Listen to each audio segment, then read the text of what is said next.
Nasa 270,000 na posisyon sa gobyerno ang nanatiling bakante ayon sa Department of Budget and Management. Higit 100,000 rito, pawang mga guro. Pero gate ng DepEd, hindi kapabayaan ng ahensya ang kakulangan sa bilang.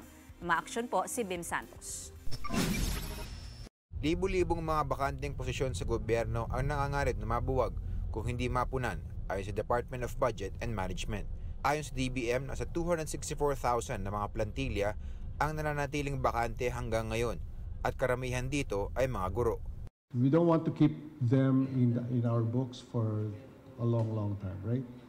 So if they've been unfilled for the last 5 years, then there's good reason to abolish the position. Ang problema, kapag nananatiling tiyangga ang mga posisyon, hindi rin daw nagagalaw ang pondo. Kung tutuusin, marami na sanang naipagawang proyekto kung magagamit lang daw ito. We cannot deliver our programs and services as efficiently and effectively as possible without our civil servants there doing the work.